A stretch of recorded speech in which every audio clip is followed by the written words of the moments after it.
Hey everyone, it's Mostly Casual Commander. I'm BK. We're on Discord and Patreon, links in the description. We're showcasing the brothers from the Brothers War. We have Kyle playing Urza, Lord Protector, hoping to reduce his costs and make a giant, scary planeswalker. Busterkins is playing Mishra, claimed by Gix, looking to drain out his opponents with attack triggers, and hoping to meld that bad boy too. J-Man brought Mishra, Eminent One. He's aiming at going to Value Town by making a bunch of copies of cool artifacts. And Kovacs is playing Urza, Chief Artificer, hoping to make an army of constructs to overwhelm his opponents. Now this is not a two-headed giant game, but we want to hear from you. Are you Team Urza or Team Mishra? Leave a comment below. Also, your favorite Fat Cat Meatball will be making an appearance in this video. He's really big. So Kyle played a Plains before passing the turn to Busterkins, who dropped a Command Tower as his land for turn. He passed to J-Man, who plays one of the fancy retro-bordered Swamps from the Precon as his land for turn, followed by a fancy retro-border Sol Ring, followed by a fancy retro-bordered Arcane Signet. I'm gonna start calling you J Retro Border Man. I'll see myself out. Kovacs played a Port Town as his land for turn, and passed over to Kyle, who plays another Plains as his land. Then he casts a sweet 40k Talisman of Progress into an Urza's Bauble, which is at least high on theme. Thank you, Kyle. Following that, he'll ping himself one to cast Emry, Lurker of the Lock, who's discounted because he has artifacts. Neat. He then mills the top 4 cards of his library, finding some goodies there and putting them into the bin. He activates Urza's Bubble, so he'll peek one of Busterkins' cards and give it back to him. And then he passes on to Busterkins' turn, who plays a Mountain as his land. And then he passes back over to J-Man, who plays an Exotic Orchard as his land for turn. Then he'll cast the Might Stone and Weak Stone, really cool new meld card that melds together with Urza, Lord Protector. When that ETBs, he'll draw 2 cards. Then he'll use it to cast Rakdos Signet, getting even more ramp, like he needed it. Over to Kovacs, he plays a Buried Ruin as his land for turn. Then he casts Thought Vessel, getting some of his own ramp. And with that, he'll pass the turn over to Kyle. He draws and plays a Fancy Island as his land for turn. Then he'll activate Emry, Lurker of the Lock, which allows him to cast his Esper Sentinel from his graveyard, which is great, because now he might be able to draw some more cards. And drawing cards wins games. Then he casts his commander, Urza, Lord Protector. He reduces the cost of artifacts, instants, and sorceries. Then he drops Mox Amber for free, because it's free. Then he'll use his Mox Amber, tapping for a blue, to get the Reality Chip. So now he can start peeping the scene on top of his library at any time. And if he equips it, it gets even better. On Busterkins' turn, he drops a Swamp Drop. Then he casts Jeska's Will, triggering Esper Sentinel, getting Kyle a card draw. He looks over to Kovacs' hand size and generates 6 red mana. With 3 of that, he'll cast Imperial Recruiter. This will allow him to go find Dockside Extortionist, which is probably just bonkers against multiple decks that are artifact focused. He then casts Dockside Extortionist, generating 9 whole treasures on turn 3. Well done, sir.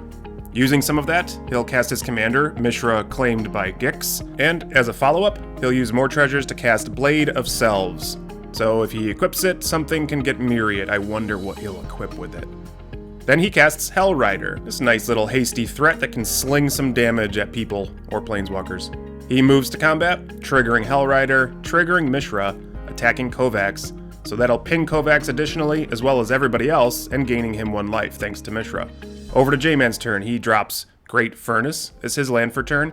Then he casts Mishra, Eminent One, his commander. This will allow him to start making copies of things on his combat steps.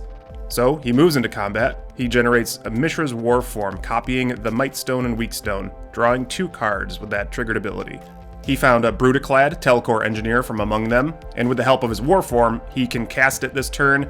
That'll start generating him some additional tokens, and some more token shenanigans. On to Kovacs' turn, he plays Cloud Key, naming Artifact, and he'll pass back over to Kyle. On Kyle's turn, he'll play a Plains as his land for turn, and then he'll once again activate Emry. This will allow him to cast his Urza's Bauble from his graveyard.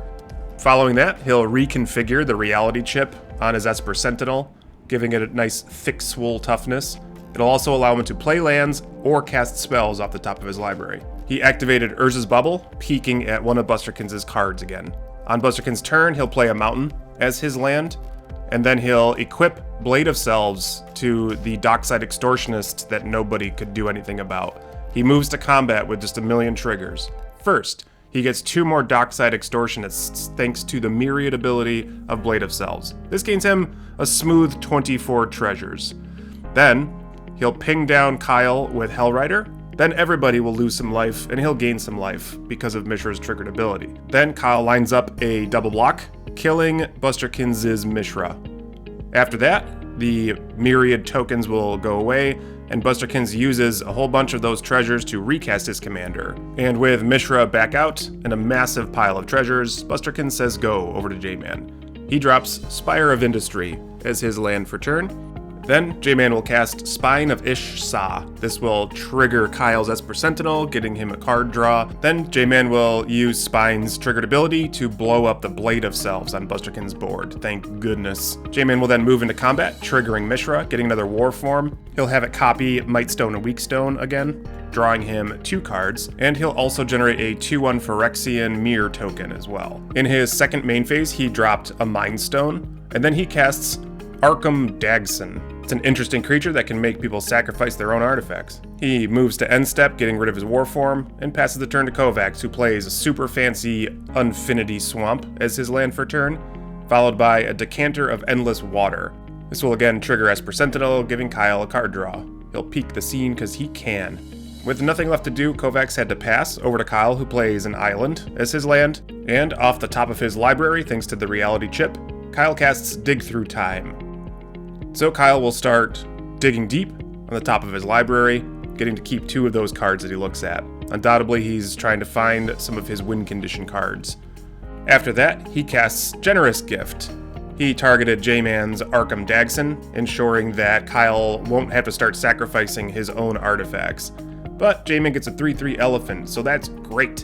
Kyle passes the turn back to Busterkins, who drops a Swamp Drop. Then he'll cast Unmarked Grave. He'll pay for Esper Sentinel's triggered ability. He'll find an Anger and put it into his bin. He then has to pass the turn over to J-Man. Now you might ask yourself, wait, what's Busterkins doing with all those treasures? The answer is nothing, because, spoiler alert, he has no spells. On J-Man's turn, he plays Joyra, Weatherlight Captain, enabling card draw when he casts historic spells, like he's doing right now, by casting Executioner's Capsule, an on-the-board kill spell. So he'll draw a card off that, Busterkins found his Anger, and then J-Man casts Farid, Enterprising Salvager. This thing can start making some scrap tokens and doing other artifact shenanigans. Into combat, he yet again makes a The Mightstone and Weakstone, thanks to his war form. Then with Brutaclad's ability, he'll get that 2/1 Mirror and make all other tokens into 3/3 elephants. He'll go to combat at Busterkins, and Busterkins will block one of the elephants with Mishra and take 6 combat damage. Then, in second main phase, J-Man casts Phyrexian Dragon Engine, triggering Joyra, getting him a card draw, and passing the turn over to Kovacs, who plays another fancy swamp as his land for turn, followed by Traxos, Scourge of Krug. And after that, he casts a Mystic Forge, the schematic type. This will untap Traxos, and with that, he'll start peeking the scene of the top of his library. He passes the turn over to Kyle, who plays an island as his land for turn. And then he follows that up by casting a The Mightstone and Weakstone of his own. When that enters the battlefield, he will shrink Brutaclad to death. As a follow-up, he casts Scroll Rack, so he could start messing around with the top of his library. And he does so immediately. So he exiles the 7 cards from his hand, he draws the 7 cards off the top of his library, then puts his original hand back on top of his library. He finds a Conjurer's Bauble, immediately activates it, and he gets to put one of his cards from his graveyard onto the bottom of his library and then draw a card. He'll activate Emery, getting Conjurer's Bauble back out onto the battlefield. Then he passes the turn over to Busterkins, who plays a Mountain as his land for turn. Then he moves into the red zone, swinging everything at J-Man. This will trigger Hellrider as well as Mishra, so he'll sling some points of damage at J-Man, and then he'll drain all of his opponents and gain a little bit of life. J-Man lines up his blocks in such a way that kills all of Busterkins' board state, and he only loses his Phyrexian Dragon Engine. And he'll get a scrap token because that died. And then, very telegraphed, Busterkins casts Blasphemous Act. He pays the 1 for Esper Sentinel, and in response, Kyle casts Flawless Maneuver, giving all of his creatures indestructible until the end of the turn. Everybody's like super happy about that. Busterkins recasts his commander with all that treasure he's got laying around, nothing else to do with it, unfortunately. He passes the turn over to J-Man. He plays an island with a sweet, cool-looking robot on it. And then he'll cast Muzio, I think. Muzio, maybe? I don't know. How do you pronounce that? I don't know. In theory, it could start getting him free artifacts from his library. He recasts his commander, Mishra, and then moves into combat. He'll get another war form, again making a copy of the Mightstone and Weakstone, drawing him 2. He sacks that token on his end step, and over to Kovacs. He draws, and then he plays Brainstorm. He'll draw 3 more cards, put 2 of them back, which is probably decent because he has his Mystic Forge and can line up his next play, like he did then, with a Thran Dynamo hitting his battlefield. So he has even more mana ramp, which is always good. And again, from the top of his library, he casts Self-Assembler. When that enters the battlefield, he can go find an assembly worker creature type. To save some time, Kyle decides to activate Conjurer's Bauble while Kovacs is searching his library. Kovacs found a Cogwork Assembler, so he'll put that into his hand. Onto Kyle's turn, he attempts to activate Urza by melding it with the Mightstone and Weakstone. In response, J-Man blows up Urza with his Executioner's Capsule, so the ability fizzles. Kyle plays an island, and then he'll cast Sten, Paranoid Partisan, reducing the costs of his artifacts. He's not too happy about his big bad Planeswalker getting fizzled, but Sten will do. He casts Conjurer's Bauble from his graveyard thanks to Emery, and then he'll draw another card off of that after putting something on the bottom of his library. He passes the turn over to Busterkins, who plays Biotransference. So all of his creatures are now artifacts regardless of where they are. He moves to combat. This will trigger Mishra, draining everybody, and he'll gain 1. And poor Busterkins really didn't have anything else going on, unfortunately. On to J-Man's turn, he drops a Swamp Drop, and then he'll cast Gonti's Aetherheart.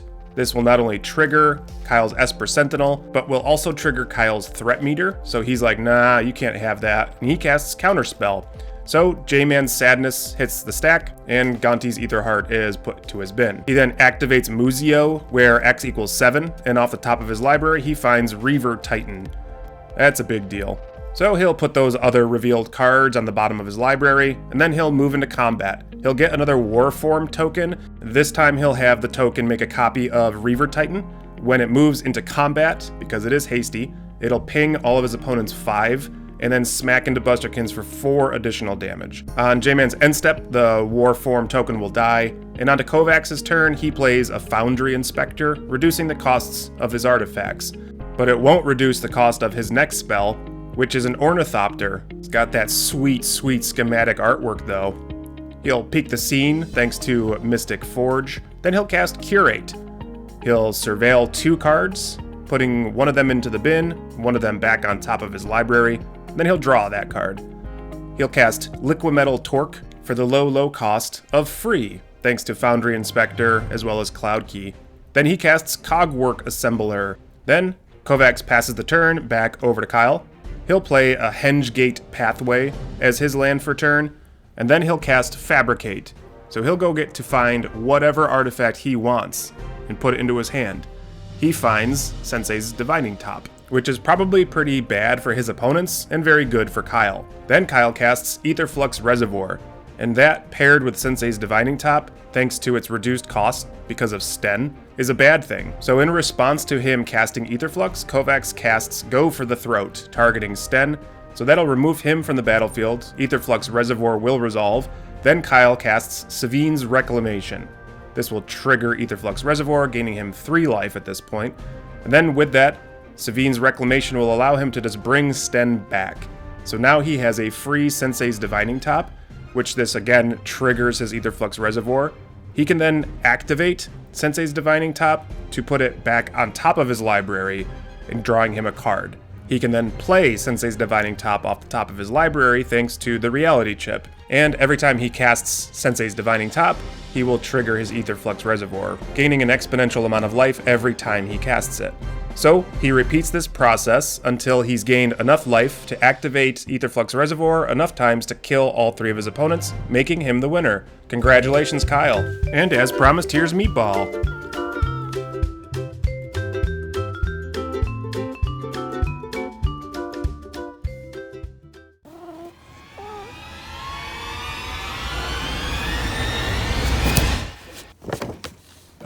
Don't mess with a meatball in a bag. Lesson learned, bud. So, hashtag Team Urza for the win. We hope you guys enjoyed the game. Please let us know what you thought about the game in the comments. Please consider subscribing if you haven't yet. You could join our conversation on Discord, as well as support us on Patreon. As always, thank you for watching.